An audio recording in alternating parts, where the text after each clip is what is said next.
اعوذ باللہ من الشیطان الرجیم بسم اللہ الرحمن الرحیم ان الذین کفروا سواء علیہم انذرتہم ام لم تنذرہم لا یؤمنون ختم اللہ علی قلوبہم وعلی سمعہم وعلی ابصارہم غشاوۃ ولہم عذاب عظیم۔ صدق اللہ العظیم۔ رب اشرح لی صدری ویسر لی امری واحلل عقدۃ من لسانی یفقہوا قولی۔ اللہم ارنا الحق حقا وارزقنا اتباعہ وارنا الباطل باطلا وارزقنا اجتنابہ، آمین یا رب العالمین۔ یہاں آیت نمبر 6 اور 7 آپ کے سامنے تلاوت کی ہے، اور یہ کفار کے لیے آئی ہے۔ یعنی پہلا گروہ تھا، ان میں 7 اہل ایمان کی صفات بیان ہوئی، اور دوسرا انکار کرنے والا، اس کے لیے فقط 2 آیتیں ہیں، اور ان کو ہم سمجھتے ہیں کہ یہ باتیں کو قرآن مجید کہی ہیں، کافروں کے لیے کہی ہیں، اور ساتھ ہی عذاب عظیم کہا ہے۔ یہ بڑا عذاب کافروں کے لیے ہوتا ہے۔ قرآن مجید میں اور جگہ پر بھی عذاب عظیم کی بات ہوگی، میں انشاءاللہ آپ کو ریفرنس دوں گا، لیکن ان آیات کو دیکھیے۔ بے شک وہ لوگ جنہوں نے انکار کیا، کفروا ماضی جمع مذکر غائب ہے، تو انکار کے معنی میں یہ بات آ رہی ہے۔ یہاں ایک بات اور میرے سامنے میرے پیش نظر ہے کہ آپ کو قرآن مجید کے الفاظ کی، اصطلاحات کی پوری معلومات ملنی چاہیے۔ بہر جہاں یہ موقع جو یہ مقام ہے، اس میں خاص طور پر نان مسلم کے لیے بات کی گئی ہے، اور عام طور پر قرآن مجید اہل ایمان یعنی مسلمانوں کے لیے بھی کافر کا لفظ بولتا ہے۔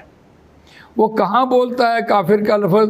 یا ایھا الذین آمنوا لا تقولوا رائنا وقولوا انظرنا واسمعوا وللکافرین عذاب علیم، وہاں بولتا ہے عذاب علیم کے حوالے سے، لیکن واسمعوا وللکافرین اور واسطے کافروں کے دردناک عذاب ہے، وہاں اہل ایمان کو مخاطب کر کے یہ بات کہی۔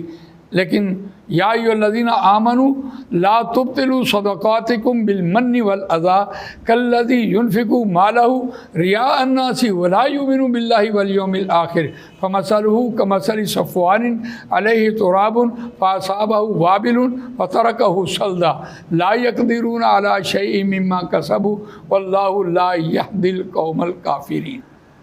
اب وہاں بھی اہل ایمان کو مخاطب کر کے اور کافر پر جا مکمل بات کی ہے۔ اس کا مطلب ہے کہ ایک تو ہے مومن ہے کہ جس نے کلمہ پڑھا لا الہ الا اللہ محمد رسول اللہ صلی اللہ علیہ وسلم، اور دل سے اور زبان سے ایک ہوا، وہ مومن۔ اور کلمہ پڑھا تو ہے لیکن دل سے اس کا وہ اقرار نہیں ہے، تو لہٰذا وہ مسلمانوں کے معاشرے میں تو ہے لیکن وہ منافق ہے۔ اور ایک ہے کہ اس نے زبان سے کلمہ بھی نہیں پڑھا اور دل سے بھی وہ اقرار نہیں کر رہا، تو وہ کافر ہے۔ یہاں ان کافروں کے بارے میں بات ہو رہی ہے جنہوں نے دل اور زبان سے کلمہ پڑھا ہی نہیں ہے، ان کی بات ہو رہی ہے۔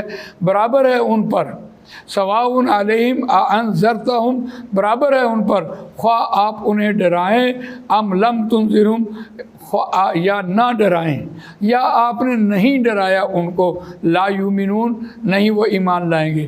اس آیت کو دیکھتے ہیں، اس کی ترکیب کے اعتبار سے دیکھتے ہیں، اس کا شان نزول کے اعتبار سے دیکھتے ہیں، تو اس میں ایک بہت گہری بات آ رہی ہے۔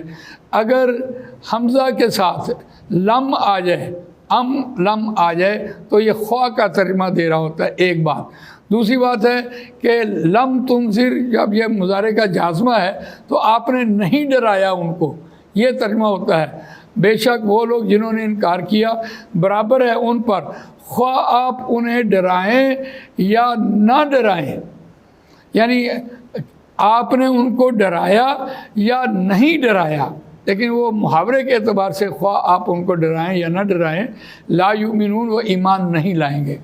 اب دو باتیں یہاں کہی جا رہی ہیں۔ ایک بات تو ہے نبی اکرم صلی اللہ علیہ وسلم کی موجودگی، اور ان کو یہ بات کہی جا رہی ہے کہ اے نبی صلی اللہ علیہ وسلم، یہ ابو جہل ہے، اس کو آپ ڈرائیں یا نہ ڈرائیں، وہ ایمان لانے والا نہیں ہے۔ ختم اللہ علی قلوبہم وعلی سمعہم وعلی ابصارہم غشاوۃ ولہم عذاب عظیم، اللہ نے مہر لگا دی علی قلوبہم ان کے دلوں پر، وعلی سمعہم اور ان کے کانوں پر، وعلی ابصارہم غشاوہ اور ان کی آنکھوں پر پردہ ہے، ولہم عذاب عظیم اور واسطے ان کے بڑا عذاب ہے۔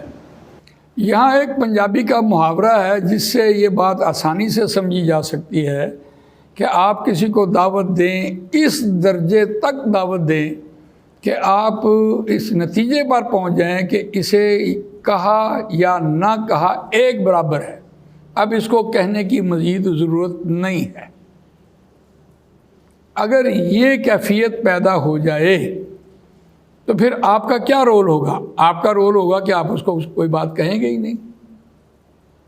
اچھا، ایک طرف تو آج کے معاشرے میں یہ بات ہو رہی ہے کہ آپ نے کسی کو کوئی بات کہی، دعوت دی، 1 مرتبہ 2 مرتبہ 3 مرتبہ، آپ اس نتیجے پر پہنچ گئے کہ اس کو کہا یا نہ کہا ایک برابر ہو جائے گا، یہ آپ ماننے والا نہیں ہے۔ اچھا، اور اگر اس کو دیکھیں نبی اکرم صلی اللہ علیہ وسلم کی ذات اقدس پر، تو نبی اکرم صلی اللہ علیہ وسلم نے اس معاشرے میں کتنی محنت کی ہوگی کہ اس معاشرے سے یہ بات آخر تک یعنی صادر ہو گئی ان کے اوپر۔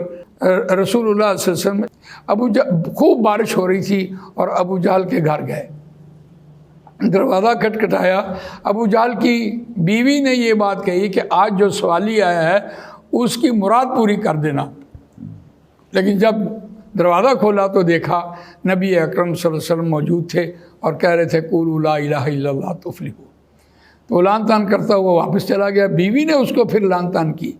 تو اس اعتبار سے دیکھیے کس درجے تک نبی اکرم صلی اللہ علیہ وسلم نے اس معاشرے میں دین کی دعوت دی ہوگی، اسلام کی دعوت دی ہوگی کہ اللہ تعالیٰ نے نبی اکرم صلی اللہ علیہ وسلم کے اس عمل پر یعنی ان کے دلوں پر مہر لگا دی ہے۔ یہ ہے اصل بات۔ باقی انبیاء کرام نے تو بددعائیں کی ہوں گی اور کی بھی ہیں۔ حضرت نوح علیہ السلام نے کہ یا اللہ ان کے اوپر عذاب ڈال دے، اگر ان میں کوئی پیدا ہوا تو وہ بھی ظالم ہی ہوگا، سورہ نوح دیکھیں آپ۔ حضرت موسیٰ علیہ السلام نے کہا کہ میں اس سے بیزار ہوں۔ تو نبی اکرم صلی اللہ علیہ وسلم نے اس دعوت کے اعتبار سے اس درجے تک دعوت دی کہ انہوں نے یہ بات مانی گئی کہ ان کو مزید کہا یا نہ کہا تو ایک برابر ہوگا، تو اللہ تعالیٰ نے نبی اکرم صلی اللہ علیہ وسلم کی موجودگی میں ان کے دلوں پر مہر لگائی ہے۔ آج ہم یہ کہہ رہے ہوتے ہیں او تمہارے دل پر مہر لگی ہوئی ہے، ہمیں کوئی اختیار ہی نہیں ہے کسی کے اوپر کہ ہم یہ بات کہیں۔ ختم اللہ علی قلوبہم وعلی سمعہم، میں بھی آپ کے سامنے بات رکھتا ہوں، اللہ نے مہر لگا دی، وہ ماضی لے کے آیا، ختمہ ماضی ہے، علی قلوبہم ان کے دلوں پر۔ کیوں؟ نبی اکرم صلی اللہ علیہ وسلم کا یہ عمل تھا جس کی وجہ سے اللہ تعالیٰ نے ان کے دلوں پر مہر لگائی۔ ہاں، آج آپ معاشرے میں اس درجے تک دعوت دیں کہ معاشرہ بالکل مانے ہی نہ، تو پھر کہیں پھر بھی آپ یہ نہیں کہہ سکتے کہ تمہارے دل کے اوپر مہر لگی ہے۔ تو یہ اس میں حکمتیں موجود ہیں قرآن مجید کے حوالے سے جو میں آپ سے عرض کر رہا ہوں۔ ختم اللہ علی قلوبہم، اللہ نے مہر لگا دی۔ یہ مہر جو تھی نبی اکرم صلی اللہ علیہ وسلم کی موجودگی میں ان کی دعوت کے نتیجے میں یہ مہر لگی ہے، اور یوں سمجھیں کہ یہ اللہ تعالیٰ نے ان کو سزا دی ہے سامنے۔ وعلی سمعہم ان کے کانوں پر، وعلی ابصارہم ان کی آنکھوں پر پردہ ہے۔ اگر آپ یہ دیکھیں علی ابصارہم غشاوۃ، تو اگر عربی گرامر کی طرف آپ جائیں تو یہاں مرکب جاری پہلے لے کے آیا اور مبتدا مؤخر نکرہ لے کے آیا ہے۔ اگر مبتدا مؤخر نکرہ ہو تو پھر اس کا مطلب ہے کہ اس میں خبر محذوف ہے۔ علی ابصارہم غشاوۃ، تو اگر ہم خبر ڈھونڈنا چاہیں، اپنے پاس سے لگا کے دیکھنا چاہیں، تو پھر یہ جو مؤخر نکرہ ہے اس کو ہم کہیں گے الغشاوۃ موجود یا ثابت علی ابصارہم ان کی آنکھوں پر۔ ظاہر بات ہے وہ تو آنکھوں والے تھے، کوئی پردہ تو ایسا سچ پردہ نہیں تھا کہ ہم کہیں کہ ان کی آنکھوں پر پردہ تھا، وہ دیکھتے نہیں تھے۔ نہیں، وہ دیکھتے تھے، لیکن قرآن مجید نے اس کو یوں لے کے آیا، قرآن مجید نے بیان کیا کہ ان کی آنکھوں پر پردہ تھا، اس لیے کہ خبر جو ہے اس کو محذوف کیا ہے۔